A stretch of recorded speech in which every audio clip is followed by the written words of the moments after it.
नमस्कार दोस्तों, स्वागत है आपका द विज्ञान स्टडी जी के चैनल पे। एसएससी एमटीएस का जिनका भी दोस्तों एग्ज़ाम अभी किसी न किसी शिफ्ट में लगा हुआ है, उनके लिए दोस्तों अब बहुत सारा समय नहीं है जो कि वो विस्तार से पढ़ सकें। और इस समय दोस्तों आपको बहुत ज़्यादा प्रैक्टिस की आवश्यकता है। तो दोस्तों टॉप 20 क्वेश्चंस की जीके जीएस की जो चैनल पर सीरीज चलाई गई है, जिसमें हर क्लास दोस्तों बहुत ही लंबी नहीं है, बहुत ही कम समय में दोस्तों 10-12 मिनट्स के ऊपर कोई क्लास नहीं है। 20-22 क्लासेज आपको कराई जा चुकी हैं, तो बहुत ही कम समय में आप सारी क्लासेस से प्रैक्टिस कर सकते हैं। और निश्चित ही एक नया क्वेश्चन आपको एग्जाम में ज़रूर देखने को मिलेगा, क्योंकि सारे क्वेश्चंस एसएससी के जो अभी तक के एग्ज़ाम्स हैं उनसे सेलेक्ट करके आपको करवाए गए हैं। तो आप चैनल पे विजिट करके दोस्तों सारी क्लासेस को देख सकते हैं बहुत ही कम समय में। आइए चलते हैं दोस्तों आज की क्लास की ओर बिना किसी देरी के। दोस्तों आज का पहला प्रश्न है, प्रसिद्ध विरूपाक्ष मंदिर जो है वो कहाँ अवस्थित है? भद्राचलम में, चिदम्बरम में, हम्पी में, इनमें से कोई नहीं। तो विरूपाक्ष मंदिर जो है दोस्तों वो हम्पी में स्थित है। और हम्पी कहाँ है दोस्तों? कर्नाटक राज्य में है। और ये जो विरूपाक्ष मंदिर दोस्तों है ये किस नदी के किनारे है? तुंगभद्रा नदी के किनारे है। तो आप इसे भी याद रखेंगे दोस्तों। कौन सी नदी के किनारे है? तुंगभद्रा नदी के किनारे। इस विरूपाक्ष मंदिर का दोस्तों निर्माण किसने करवाया था? तो इसका निर्माण दोस्तों जो चालुक्य शासक था, चालुक्य शासक दोस्तों विक्रमादित्य द्वितीय। किसने दोस्तों? विक्रमादित्य जो सेकंड था दोस्तों, उसने निर्माण कराया था किसका? विरूपाक्ष मंदिर का। तो आप इसे भी याद रखेंगे। अगले क्वेश्चन की ओर बढ़ते हैं। अगला प्रश्न है दोस्तों, हिंद भारत की जनता के संदर्भ में हिंदू शब्द का प्रथम बार प्रयोग किया था? अरबों ने, यूनानियों ने, रोमवासियों ने, या दोस्तों चीनियों ने? तो सबसे पहले हिंदू शब्द का दोस्तों प्रयोग किसने किया था? तो ये दोस्तों प्रयोग किया गया था सबसे पहले अरब वासियों के द्वारा। ऑप्शन ए इसका बिल्कुल राइट हो जाएगा। अगला क्वेश्चन देखते हैं। अगला प्रश्न है दोस्तों, मोहनजोदड़ो कहाँ अवस्थित है? मोहनजोदड़ो कहाँ स्थित है दोस्तों? सिंध में, गुजरात में, उत्तर प्रदेश में, या दोस्तों पंजाब में? तो इसमें से कौन सा राइट है ये आपको बताना है। मोहनजोदड़ो आपको सभी को पता होगा दोस्तों सिंध प्रांत में स्थित है। और इसको दोस्तों मोहनजोदड़ो जो है उसको मृतकों का टीला के नाम से भी जाना जाता है। मृतकों का टीला। मोहनजोदड़ो की दोस्तों खोज किसने की थी? राखालदास बनर्जी ने की है दोस्तों। किसने? राखालदास बनर्जी ने दोस्तों की है। तो इसे भी आप याद रखेंगे। और 1922 में दोस्तों इसकी जो है खोज की गई। हड़प्पा की खोज के बाद 1921 में हड़प्पा की खोज होती है। उसके बाद दोस्तों 1922 में मोहनजोदड़ो की। नर्तकी की जो दोस्तों कांस्य की प्रतिमा है, नर्तकी की कांस्य प्रतिमा दोस्तों कहाँ से प्राप्त होती है? वो भी दोस्तों मोहनजोदड़ो से ही प्राप्त हुई है। तो आप इसे भी नोट कर लीजिएगा। और दोस्तों विशाल जो स्नानागार है, विशाल दोस्तों स्नानागार जो है उसकी भी प्राप्ति कहाँ से हुई है? मोहनजोदड़ो से। और अन्नागार जो दोस्तों था उसकी भी प्राप्ति कहाँ हुई है? मोहनजोदड़ो से ही हुई है। तो ये सारे क्वेश्चंस दोस्तों आप एक क्वेश्चन से याद रखिएगा। निश्चित ही दोस्तों यहाँ से कोई ना क्वेश्चन आपको जरूर देखने को मिलेगा एग्जाम में। अगले क्वेश्चन की ओर बढ़ते हैं। अगला प्रश्न है दोस्तों, महात्मा गांधी ने सत्याग्रह क्रियाविधि सबसे पहले कहाँ प्रस्तुत की? दांडी में, अहमदाबाद में, खेड़ा में, चंपारण में? सबसे पहले महात्मा गांधी ने दोस्तों सत्याग्रह की क्रियाविधि चंपारण के अंदर प्रस्तुत की थी। ऑप्शन डी इसका बिल्कुल राइट हो जाएगा। चंपारण का जो सत्याग्रह हुआ था आंदोलन दोस्तों वो 1917 में हुआ था, नील की खेती के विरुद्ध में, जिसका नेतृत्व दोस्तों महात्मा गांधी ने किया था। कब हुआ था? 1917 में। ये भी आप याद रखेगा। अहमदाबाद मिल आंदोलन दोस्तों 1918 में होता है। ये भी कई बार पूछा गया है, इसलिए आप याद रखिएगा। खेड़ा सत्याग्रह भी दोस्तों 1918 में ही हुआ था। अगला क्वेश्चन देखते हैं। अगला प्रश्न है दोस्तों, बैंकिंग के क्षेत्र में सीबीएस में सी का पूर्ण रूप क्या है? कोर है, कंटिनेंट है, या कंप्लीट, या फिर क्रेडिट? तो इस सीबीएस में दोस्तों सी का जो पूर्ण रूप है वो दोस्तों कोर होता है। ऑप्शन ए इसका बिल्कुल राइट हो जाएगा। और इसका फुल फॉर्म दोस्तों होता है कोर बैंकिंग सिस्टम। अगला क्वेश्चन देखते हैं। अगला प्रश्न है दोस्तों, सीएडी का पूर्ण रूप क्या है? Cash all daily, computer all design, computer aided design, call all design? तो सीएडी दोस्तों इसका पूर्ण रूप क्या होता है ये आपको बताना है। इसका पूर्ण रूप होता है दोस्तों computer aided design. Option C इसका बिल्कुल करेक्ट हो जाएगा। अगले क्वेश्चन की ओर बढ़ते हैं। अगला प्रश्न है दोस्तों, ओमार का पूर्ण रूप क्या होता है, और कई बार ये पूछा जा चुका है, आप सभी को हो सकता दोस्तों पता भी हो। ऑप्टिकल मार्क रीडर इसका फुल फॉर्म होता है। ऑप्शन बी इसका बिल्कुल राइट हो जाएगा। अगले क्वेश्चन की ओर बढ़ते हैं।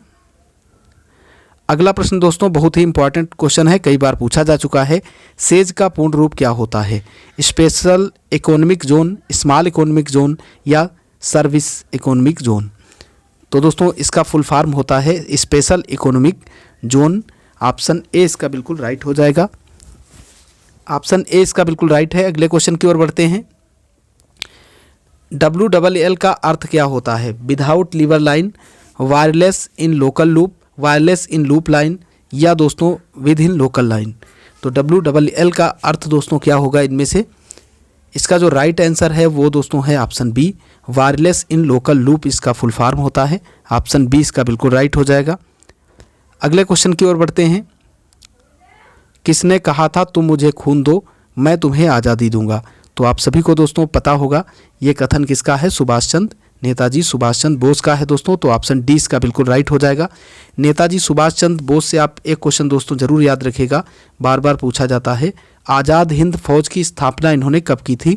तो 21 अक्टूबर दोस्तों, 21 अक्टूबर 1943 में दोस्तों आज़ाद हिंद फौज की स्थापना किसने की थी? सुभाष चंद्र बोस ने। और इसी समय दोस्तों दिल्ली चलो का नारा भी इन्होंने ही दिया था। तो साथ में इसे भी आप याद रखेंगे। अगला क्वेश्चन देखते हैं। अगला प्रश्न है दोस्तों, देश बंधु की उपाधि संबंधित है BR अम्बेडकर, बिपिन चंद्र पाल, रविंद्रनाथ टैगोर, चित्तरंजन दास? तो देश बंधु की उपाधि दोस्तों किसको दी गई थी? CR दास, जिनको दोस्तों कहा जाता है चित्तरंजन दास। चित्तरंजन दास को दोस्तों देश बंधु कहा जाता है। जबकि दीन बंधु की उपाधि दोस्तों किसको दी गई थी? इसे भी आप याद कर लीजिएगा। दीन बंधु की उपाधि दोस्तों महात्मा गांधी जी ने दी थी CF एंड्रूज को। इसको CF एंड्रूज को दी थी दोस्तों। तो ये क्वेश्चन भी काफ़ी इंपॉर्टेंट है, इसे भी आप याद रखेंगे। किसके द्वारा दी गई थी? महात्मा गांधी के द्वारा। अगला क्वेश्चन देखते हैं। सुभाष चंद्र बोस ने सिंगापुर में दिल्ली चलो का नारा दिया था। तो अभी पूर्व में ही आपको बता चुके हैं दोस्तों 1943 में दिया था दिल्ली चलो का नारा, और उसी समय दोस्तों आज़ाद हिंद फौज की स्थापना की थी। अगला क्वेश्चन देखते हैं। गांधी इरविन समझौता किससे संबंधित है? सविनय अवज्ञा आंदोलन से, असहयोग खिलाफत आंदोलन से, रॉलेट आंदोलन से या भारत छोड़ो आंदोलन से? गांधी इरविन समझौता सबसे पहले तो यही जानते हैं कब हुआ था दोस्तों। तो गांधी इरविन समझौता दोस्तों होता है 5 मार्च 1931 को दोस्तों हुआ था। 5 मार्च 1931 को आप याद रखिएगा। और ये समझौता दोस्तों किस आंदोलन से संबंधित है यदि आपसे पूछा जाए तो इसका जो राइट आंसर है वो हो जाएगा दोस्तों ऑप्शन ए, सविनय अवज्ञा आंदोलन से। अगला क्वेश्चन देखते हैं। अगला प्रश्न है दोस्तों, कायदे आज़ाद किसे कहा जाता है? तो दोस्तों कायदे आजम हो या कायदे आज़ाद किसे कहा जाता है यदि आपसे पूछा जाए तो उसका राइट आंसर आप टिक करेंगे दोस्तों, मोहम्मद अली जिन्ना को कहा जाता है। ऑप्शन ए इसका बिल्कुल राइट हो जाएगा। अगला क्वेश्चन देखते हैं। चौरी चौरा नामक प्रसिद्ध स्थल कहाँ है? चौरी चौरा नामक प्रसिद्ध स्थल दोस्तों कहाँ है? गोरखपुर में है। और गोरखपुर से आप याद रखिएगा, गोरखपुर जो शहर है दोस्तों, ज़िला है उत्तर प्रदेश का, वो राप्ती नदी के किनारे दोस्तों स्थित है। ये भी क्वेश्चन कई बार पूछा गया है। अगला क्वेश्चन देखते हैं। किसने कहा था मध्य रात्रि के टकोर पर जब संसार सोता है भारत अपने जीवन व स्वतंत्रता के लिए जाग उठेगा? तो ये कथन दोस्तों काफ़ी प्रचलित कथन है और ये किसके द्वारा कहा गया था? पंडित जवाहरलाल नेहरू के द्वारा दोस्तों ये कथन कहा गया था। अगला क्वेश्चन देखते हैं। Who lives if India dies किसकी उक्ति है? तो ये उक्ति दोस्तों बहुत बार एग्जाम में पूछी जा चुकी है और ये उक्ति भी दोस्तों किसके द्वारा कही गई थी? जवाहरलाल नेहरू के द्वारा कही गई थी। इसलिए ऑप्शन ए इसका बिल्कुल राइट हो जाएगा, who lives if India dies. अगला क्वेश्चन देखते हैं।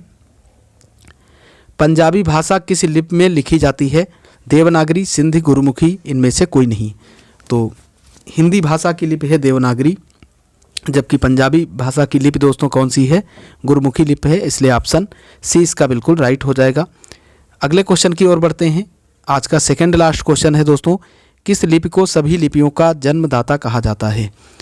तो सभी लिपियों का जन्म दोस्तों ब्राह्मी लिपि से हुआ है। इसलिए ब्राह्मी लिपि को सभी लिपियों का जन्मदाता कहा जाता है। ऑप्शन 20 का बिल्कुल राइट हो जाएगा। अगले क्वेश्चन की ओर बढ़ते हैं। आज का लास्ट क्वेश्चन है दोस्तों, किस काल की लिपि को चित्राकार लिपि कहा जाता है? सिंधु काल, वैदिक काल, गुप्त काल या फिर मौर्य काल? तो इनमें से दोस्तों ऑप्शन ए बिल्कुल राइट हो जाएगा। सिंधु काल की लिपि को दोस्तों चित्राकार लिपि कहा जाता है। तो इसी के साथ दोस्तों आज की क्लास यहीं पे समाप्त होती है। आशा करता हूँ ये क्लास आपको पसंद आई होगी। यदि क्लास आपको पसंद आई है तो आप इसे लाइक कीजिए, और अभी तक आप ये चैनल से नहीं जुड़े हैं तो चैनल को सब्सक्राइब करके चैनल से ज़रूर जुड़े दोस्तों, ताकि हर वीडियो का लाभ आप उठा सकें। और पूरा वीडियो लास्ट तक देखने के लिए आपका बहुत बहुत धन्यवाद। जय हिंद, जय भारत।